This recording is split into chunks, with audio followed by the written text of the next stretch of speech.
जय गणेश दोस्तों, कैसे हो आप सभी लोग। एक बार फिर से सभी का बहुत बहुत आभार कि आप लोग फिर से आए हैं अपना समय निकाल के मेरा व्लॉग देखने के लिए। तो चलिए शुरू कर लेते हैं आज का वीडियो। तो ये सुबह सुबह जो पहला काम किया ना मैंने, ये कोकोनट मुझे ग्रेट करके रखना था। एक्चुअली दो कोकोनट मेरे पास बड़े वाले जो गोले होते हैं ना, साबुत वाले, वो रखे हुए थे और वो बहुत जल्दी खराब होते हैं, अंदर से उनका रंग चेंज होने लगता है। तो मुझे चेक भी करना था और चेक करा तो ओके निकले दोनों। तो फिर मैंने उनको ग्रेट कर लिया, जिससे कि मैं इनको डब्बे में भर के फ्रीज़र में रख दूँ तो ये चल जाता है बहुत बढ़िया से काफ़ी टाइम तक।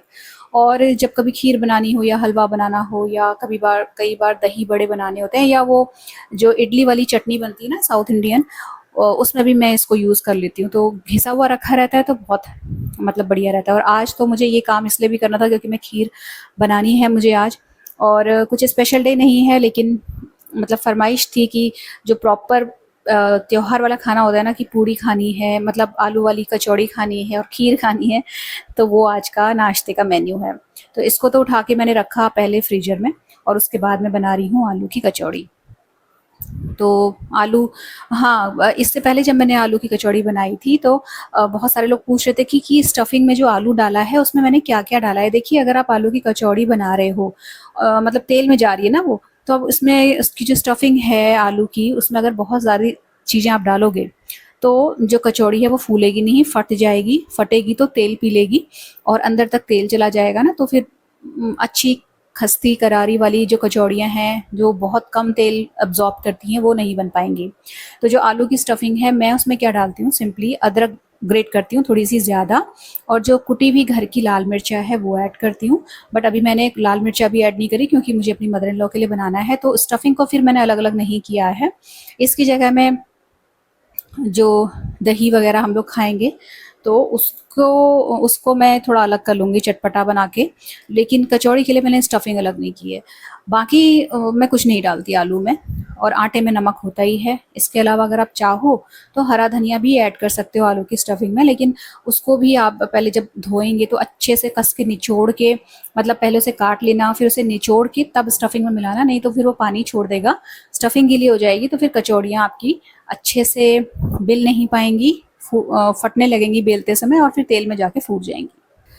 तो ये तो थी जी कचौड़ी वाली बात। और बाकी खीर अभी बनाऊंगी थोड़ी देर। दूध एक्चुअली हम लोगों का बहुत लेट आने लगा है, पहले मेरे हस्बैंड दूध लेने जाते थे, बट अभी क्योंकि थोड़ा सा शॉप भी टाइम से पहले जाना स्टार्ट कर दिया है, और स्टेडियम भी वापस से स्टार्ट कर दिया है जाना खेलने के लिए, तो फिर मैंने उन्हें मना किया कि मतलब स्टेडियम से आते हैं, उसके बाद फिर दूध लेने भागते हैं, फिर घर आते हैं, फिर एक कप चाय पीते हैं, फिर शॉप पे चले जाते हैं। तो फिर मैंने कहा कि छोड़ो, दूध वाले से घर पे ही मंगा लेंगे। अब ये बात अलग है कि जब लेने जाते थे तब के दूध की क्वालिटी बहुत अच्छी थी, बहुत रिच और थिक दूध आता था। लेकिन अब जब से उसने घर में देना शुरू किया है तो दूध की क्वालिटी दिन पर दिन गिरती जा रही है, और टाइम बे टाइम आता है, कभी 10 बजे आता है, कभी 11, साढ़े 11, कोई टाइम नहीं है उसका। तो मैं मिस करती हूँ अपना जो पुराना वाला दूध आता था। तो अभी दूध नहीं आया था, नहीं तो मैं खीर सबसे पहले चढ़ा देती पकने के लिए। तो दूध का वेट हो रहा है, और मैं तब तक क्या करूँगी कि सारी जो कचौड़ियाँ हैं वो उतार के रख लूँगी। तो जिस दिन कचौड़ी बनती है इस तरीके से कुछ हैवी, तो फिर उस दिन लंच नहीं बनता। सुबह मैं कचौड़ियाँ ही थोड़ा सा एक्स्ट्रा बना लेती हूँ, और वो दिन में थोड़ा थोड़ा एक एक दो दो भी सब लोग खा लेते हैं तो पेट भर जाता है। और क्योंकि मॉर्निंग में हैवी हो जाता है बहुत ज़्यादा, तो दिन तक भूख लगती भी नहीं है। फिर रात को डिनर हम लोग टाइम से बना लेते हैं। तो इस तरीके से चलता है। और कचौड़ी ज़्यादातर मैं थर्सडे को बनाती हूँ, कि थर्सडे को ऑफ रहती है हम लोग की शॉप, बट आज फरमाइश थी इसलिए बना रही हूँ। फिर जो है कचौड़ी के साथ टमाटर आलू की मैंने सब्ज़ी भी बनाई थी, क्योंकि जब मैंने आलू बॉईल किए थे तो एक दो दो बॉईल आलू बच रहे थे, तो उनको मैंने फटाफट से टमाटर की ग्रेवी बना के उनमें डाल दिया। अब इसमें से जो है सब्ज़ी मैंने अलग कर ली उनकी, अपनी मदर इन लॉ की, और अपनी सब्ज़ी को अच्छा चटपटा बना लिया। खीर के लिए चावल भिगो दिए थे मैंने। अच्छा, यहाँ पे ना एक छोटा सा हैक है मेरे पास। अगर आपके पास खीर वाले चावल नहीं है ना, जो खीर के प्रॉपर चावल आते हैं ना, छोटे वाले, नया चावल जो होता है, जिससे खीर बहुत लिसी और बहुत रिच बनती है, गाढ़ी गाढ़ी सी, वो नहीं है, जैसे कि अभी मेरे पास नहीं है। ये प्रॉपर बासमती चावल है, जो कि पुराना भी है, बल्कि मतलब बहुत नया भी नहीं है। तो इसकी मैं खीर बना रही, तो मैं क्या करती हूँ ऐसे में, पहले तो खीर वाले चावल मैं रखे रहती हूँ, बट अभी नहीं है मेरे पास। तो इसको मैंने भिगो दिया था चावल को। उसके बाद जब हम खीर में डालेंगे ना इन चावलों को, उससे पहले इनका पानी ड्रेन करके इन चावलों को हाथ से तोड़ लेंगे। और ये जो तोड़ने का काम करना है ये पानी ड्रेन करने के बाद ही करेंगे, नहीं तो आप पानी में करोगे ना तो ये चावल इधर उधर भागते हैं और अच्छे से जो है टूटते नहीं हैं। तो इस तरीके से ये रहता है कि भीगे हुए चावल बहुत अच्छे से टूट जाते हैं और छोटे छोटे टुकड़ों में डिवाइड हो जाते हैं। तो इनको जब आप खीर में डालोगे ना तो खीर गाढ़ी बनेगी। बट हाँ, ये अलग बात है कि जो फ्लेवर खीर वाले चावल से आता है ना उतना लिसलिसापन तो नहीं आता, बट ठीक बन जाती है।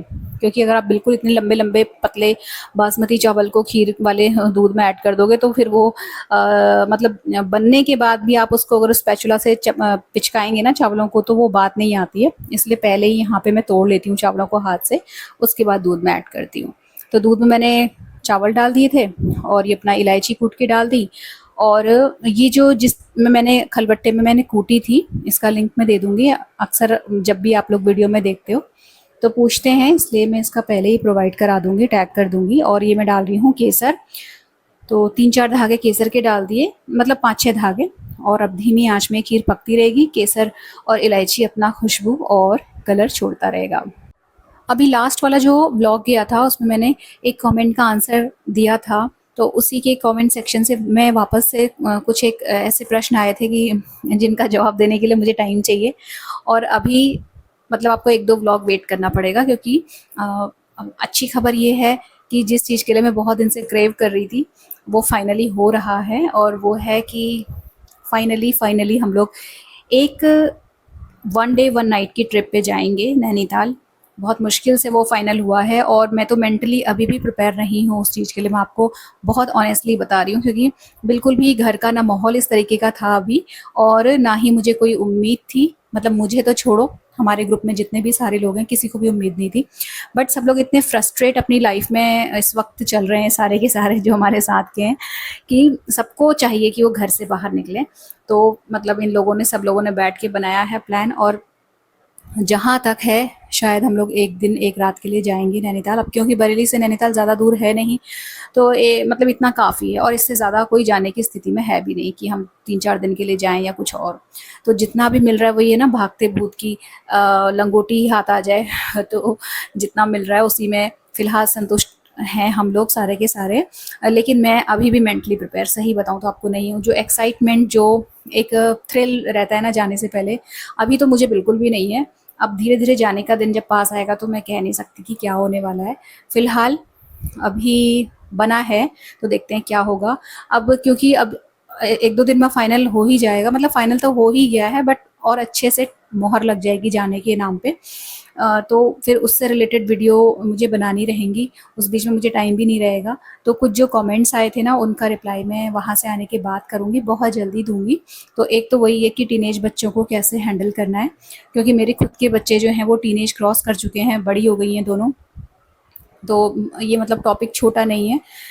और मुझे बहुत क्रिस्प तरीके से बात करनी रहती है, क्योंकि मेरा व्लॉगिंग चैनल है। और अगर मैं पूरी वीडियो में प्रॉब्लम सॉल्विंग चीज़ें बोलती रहूँगी ना तो आधे लोग तो शायद वीडियो देखेंगे भी नहीं, भले कितना ही रिलेटेबल प्रश्न ही क्यों ना हो पूछने वाले का।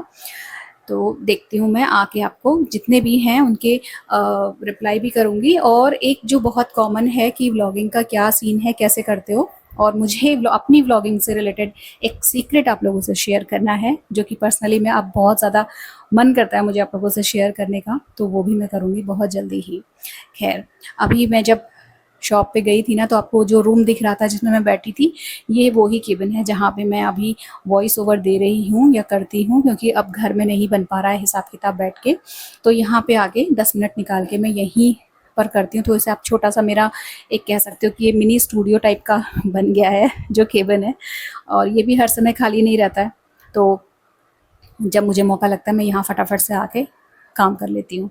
तो जब घर हाँ, आज एक चीज़ और थी कि जो ऑफिस में गई थी ना तो बहुत कम देर के लिए गई थी, तो घर मुझे जल्दी आना था क्योंकि मेरी सिस्टर इन लोग को कहीं जाना था आज। तो घर आके बस मैंने सीधे पहले हाथ मुँह धो के चेंज किया है और पहले डिनर बनाया।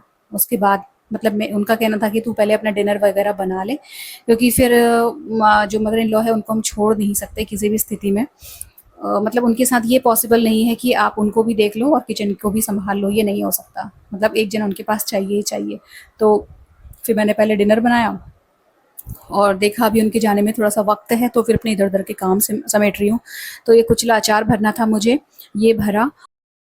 और इसके बाद फिर मतलब वो चली गई थी मेरी सिस्टर इन लॉ, तो फिर मैं उनके पास अपनी जो सासू माँ है उनको लेके थोड़ी देर के लिए बाहर आ गई हूँ। बाहर इसलिए आ गई हूँ, वैसे नॉर्मली इस टाइम पे धूप रहती है, बट आज मौसम बहुत अच्छा था, हवा चल रही थी। तो जब ऐसा वेदर रहता है ना, तो ये लगता है कि बारिश हो या धूप आए, उससे पहले मैं इनको 1-2 राउंड बाहर घुमा दूँ, तो थोड़ा सा चेंज हो जाता है, थोड़ा सा फ्रेश हो जाती हैं वो। और फिर उसके बाद अंदर जाके उतनी बेचैनी उनको नहीं रहती है, और उसके बाद फिर हम भी आराम से उनके साथ बैठ सकते हैं। नहीं तो फिर उनको मतलब थोड़ा सा रहता है कि, क्योंकि अब ऑब्वियसली कोई बीमार आदमी है तो दिन भर अब सुबह उठने से लेके रात सोने तक वो एक ही जगह, एक ही रूम में, ज़्यादा से ज़्यादा रूम से थोड़ा सा बाहर लॉबी तक ही उसकी दुनिया सीमित होकर रह गई है, तो उसका फ्रस्ट्रेट होना नॉर्मल है। तो ऐसे में लगता है कि ना, जब मौका लगे, जब मौसम बाहर ठीक ठाक सा हो रहा हो, क्योंकि गर्मी है, वो धूप हो या हल्की फुल्की बारिश भी हो, तो उसमें भी नहीं घुमा सकते। तो अभी अच्छा हवा चल रही थी ठंडी, तो फिर मैंने मौका और टाइम नहीं देखा कि कितना हो रहा है, मैंने कहा पहले इन्हें घुमा देती हूँ। तो 8-10 राउंड इनको यहीं पर घुमाया, थोड़ा सा खुश हो जाती हैं ये। उसके बाद फिर मैं इनको लेके अंदर चली गई थी, और फिर इनके साथ ही बैठ के चाय वाय पी ली। इतने सालों से मेरी जो मदर इन लॉ है, इन्होंने दूध की चाय छोड़ दी थी, मतलब ऑलमोस्ट 12-13 साल हो गए थे इन्हें छोड़े हुए।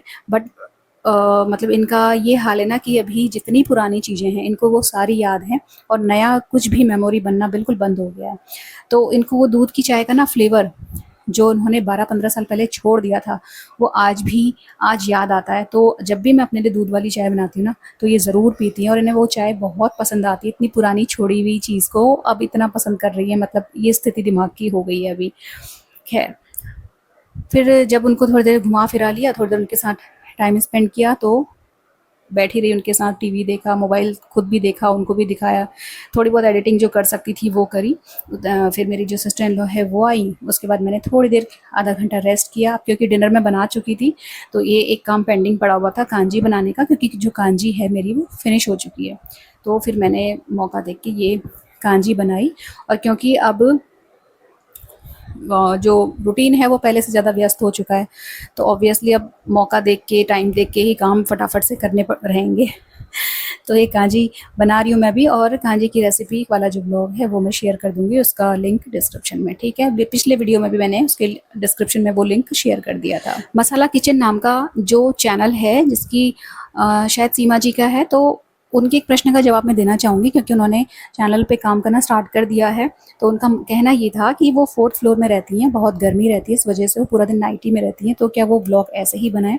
देखिए, मेरा मानना ये है कि ब्लॉग अगर आप कर रहे हो ना, तो वैसे तो जितना रियलिस्टिक रहो उतना अच्छा है, क्योंकि फेक आप ज़्यादा चल नहीं पाओगे, कितना फेक कर लोगे, है ना। ब्लॉगिंग जैसी चीज़ में आप ज़्यादा दिन फेक नहीं कर सकते।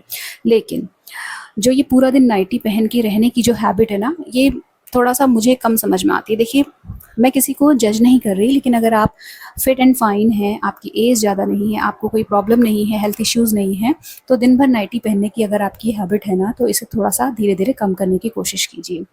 जितना कंफर्ट आपको नाइटी में मिलता है, उतना ही कंफर्टेबल कॉटन के कुर्ते पजामे भी होते हैं।